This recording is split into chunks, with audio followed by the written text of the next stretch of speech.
Has anyone ever done you over? Like stabbing you in the back only to come out looking like the good guy in the end? What does that do to your thinking when something like that happens? Do you develop an attitude of I don't get mad, I get even, or an eye for an eye and a tooth for a tooth? Let's talk about that today in your morning cup of inspiration. It was John Lennon that sang "Instant Karma is going to get you." Well, all karma jokes aside, the Bible tells us in Galatians 6:7, "Do not be deceived. God is not mocked. For whatever a man sows, that he will also reap." I remember reading in the Bible, we're going to be judged how we judge other people now. So that's what kind of attitude are we developing when something happens to us? Leaving it in God's hands is the way that a follower of Christ should act. Believe me, I'm as guilty as the next guy of wanting to jump right into the fray, only to come out looking like the bad guy in the end. But as King David said in Psalm 119:1, he said, "Joyful are people of integrity who follow the instructions of the Lord." There's so many examples in the Bible. David's just one of them, but there's so many examples of people that were used, that were wrong. I mean, look at Joseph. He was sold into slavery by his brothers, left for dead. After he works his way up the ladder and he's serving Potiphar, Potiphar's wife accuses him of rape and he gets thrown into prison for years, only to come out of that and save the country during the famine that took place. I mean, he was running the country for Potiphar. And look what happened. He was wronged, but yet he kept his integrity.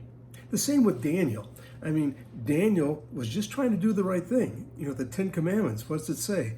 One of the commandments is, "Thou shalt not have any other gods before me." And Daniel refused to pray to anybody but God. And when the king wrote a decree saying that only people can pray to him, he wasn't having anything to do with it. He just opened up his windows, he sat there like he always faced and prayed. So what happens? He gets arrested. And worse than that, they throw him into the lion's den. They go to kill him. But God saw him to take care of him. He saw fit what Daniel was doing. He saw it. He admired it. He rewarded it. He saved Daniel from that mess. He just clamped the lion's jaw shut that night. And the next day, Daniel was taken out of there. The king saw that this is the real God. Daniel's God is the real God. And the men that accused him that, they were thrown in there and they were eaten up by the lions.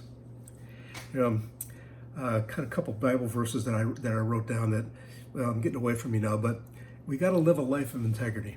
And I think the best way is to follow what King David said in Psalm 101:2, when he wrote, "I will be careful to live a blameless life.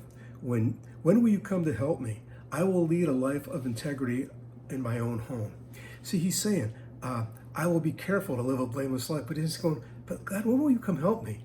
He's going to help him. He's going to be there, not the time that David wants him to or the time I would want him to, but it's all going to pan out. It's all coming to the end there. Remember, we're going to be judged how we judge other people. And that's when he said, "I will lead a life of integrity in my own home." I hope you're living a life of integrity today too. I know I'm trying. I'm not there every day, but I'm trying.